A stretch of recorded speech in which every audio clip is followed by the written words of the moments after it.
Week 5 of Seraph is short and sweet, but does pack a big punch with many questions. Osiris hears Savathun whisper to him, Anna heading down the dark future path, and secrets of Neomuna finally rising to the surface. Thanks for tuning in, Guardians. Let's jump right into this week's story.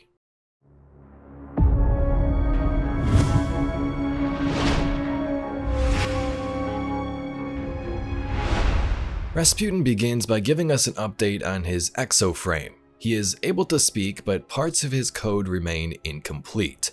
We could upload him to the network, but he wouldn't really be able to do anything. He tells us there are no more additional submines out there to find, which is kinda sad considering we thought Joyous might have been on Io, maybe we just can't reach it, but we're told the only option is to keep finding submine data in the battlegrounds. In summary, we must stay the course. Breach the vaults. Retrieve and reintegrate the submine data. Soon, the war sats will once again be humanity's to wield. Osiris gives us an update on the Neptune situation. He's beginning to piece together this puzzle. He says he can see constellations and a Nefele Stronghold in the submine caches. This term, Nefele Stronghold, from what we know, is in fact the hidden city of Neomuna. Rasputin had knowledge on this place at one time, but he scrubbed all data of it and deleted it, most likely to keep it safe. What's interesting is that Osiris says he hears these words in Savathun's voice, Savathun whispering the location of Neptune to him. The Warmind speaks. His archives are incomplete, as is his memory. There's a figment seeded in that recollecting mind where my visions might find purchase. The pieces are scattered on the floor before me. I see them like points of starlight. They form a constellation, but my eye cannot yet draw the lines. Nefele Stronghold is a term that appears multiple times throughout the submine's caches. Each time I read it, I hear it whispered in Savathun's voice. Anna recognizes the term Nefele, transcribed from a temporal disturbance on Mars. Recognition was all she had to offer. But Rasputin must know. Asking the right question could unlock everything. I need time to submit my inquiries to Rasputin, to find convincing proof for Ikora. Time we do not have. Zivor Roth's assault on the Warmind's network is no coincidence. She is far more tactician than brute. I underestimated her once. I won't be afforded another mistake. Our next move must be certain. Thanks to Savathun's truths and lies, it seems that she did know about Neomuna and some important secret that is housed there. The last city is not the last city. The big question would be why? Why didn't she attack it? What was she trying to keep a secret? Maybe she didn't go there or didn't care about it because those Neptune humans didn't use the light, or to keep this place and their secret hidden from the witness and the disciples sent to watch her in Ralk. Anna said that from a temporal disturbance on Mars, she recognized this term as well. This also can't be good. The time distortions on Mars allowed this information to get leaked out to whoever may have been watching, like the Witness and Callus. Maybe this is even how Savathun learned of this.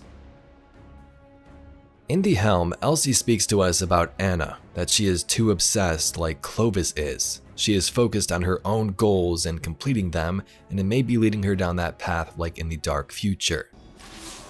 Guardian, I worry for Anna. She is more like Clovis than she would like to admit. Obsessed with doing what she's decided is right, a compulsion to achieve her goal no matter the cost. I've seen where that path can lead. I don't want that for her. I don't want to have to stop her. If there's one constant in all the possible futures I've seen, it's fear. And I'm tired of being afraid. Afraid to live, afraid to lose, afraid to trust. And yet, I came to place my trust in you on Europa. Perhaps it's time I did the same with Anna. she deserves it. At least in that respect, she's nothing like Clovis at all.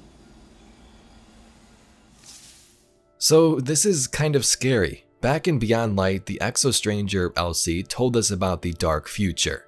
In that future, we fell to the darkness, and so did Anna. Elsie had to kill her. Here's a flashback of that story. We told her she was adopted, Anna. It was simpler than telling her about our father's infidelity. But it was more than that. Anna had some destructive tendencies as a child. Reminded us all of the old man himself.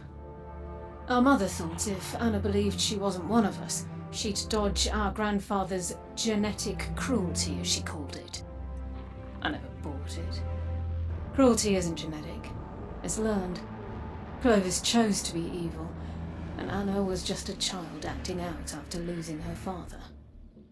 But in my original timeline, my dark future, Anna eventually found her own brand of cruelty, thanks to the darkness. It used her troubled past to manipulate her, and she wasn't strong enough to resist, and I had to put an end to it, to my little sister's life. There was no other choice. You killed Anna? In my dark future, yes. Truth be told, I miss her. But in this timeline, she doesn't even know that I'm alive. That's by my own design. This time, I kept her away from her past and from me to prevent the darkness from getting to her. But no matter what I do, it still finds a way. Iris Morn gave in to curiosity and brought the darkness. Aramis gave in to desire and built a dark empire. As with all things dark, they were both driven by obsession. Because that's where our fault lies. That's how darkness corrupts. I can't ignore it any longer. Keeping Anna away will only cause her obsession to grow, and the darkness will find her. I must find her first. That can't end well. And it didn't before. But this time... Hold on. Before? In another timeline, Anna, you were too obsessed with your past for your own good. And I was too selfish for my own good. The truth is, I'm not from this timeline. Where I come from, the darkness won. And I tried to shield you from it, but all I did was drive you to it. I'm sorry for keeping so much from you. I think the best way to help you now is just to be there for you. So now, Elsie says Anna is obsessed and seems to be wavering on this line between light and dark, but she needs to trust her. Elsie's trusted us and it's worked out so far, so maybe it's time to do the same with Anna. Exo Rasputin then wraps up the week by revealing that he's becoming more complete. Reintegrating the subminds has altered his views and thoughts. He sees himself how humanity has looked to him as a savior and the one protector over the whole species. And he also makes comparisons to Xivu Arath, but he's a little different. Reintegrating them has altered my own personality matrix. Through them, I see how humanity once looked to me as a savior, an entity capable of protecting them and destroying their enemies. In many ways, I am a war god of their own making. Perhaps I am not unlike Xivu Arath in that regard. The difference between us is that I do not wage war for its own sake. I safeguard those in my charge. Continue retrieving and reintegrating the submind data. I will contact you once the next phase of restoration can begin. If I am to be humanity's war god, then I will smite those who threaten it. Xivu Arath, the Wrathborn, and all who follow. And in the final terminal, Elsie and Osiris have a heartfelt conversation. They speak about the Vex, some discoveries they've both made, and how Elsie may be the key to fixing all of this. Think of each Vex hobgoblin like a starship. The crew works together to pilot it, but it doesn't mean the crew all share one mind. Or the same ideals. This aligns with observations I've made in the Infinite Forest, where aberrant Vex were quarantined and destroyed. Aberrant in that they moved against a consensus. Aberrant in ideology. The Vex may seem unified, but they're divided into a number of factions. Just like us. Tell me, as someone who has traveled time in a circle, are our divisions so clear in every cycle of history? No. Nothing is ever clear, no matter how many times history repeats itself. Choice is always the knife we fall on. Our own choices, each and every time, seem to be what dooms us. Always? Not always, but too often. We fracture, we fail, and the wheel turns again. We, constrained to linear time, do not have the ability to learn from our future mistakes.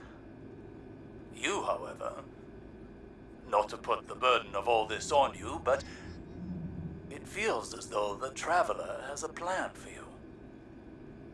We just can't see it yet. It could make the plan a little clearer.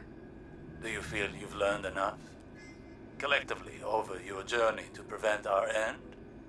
Or will we be having this conversation again someday? I don't know. We've never had this conversation before, so I suppose there's a first time for everything. Anyway, Guardians, that's all we got for today's video. A quick little recap of the Week 5 story for Season of the Seraph. If you'd like to see some more Destiny lore and mysteries just like this video, please be sure to subscribe to the channel. Anyway, I thank you very much for watching. I'll catch you all in the next video.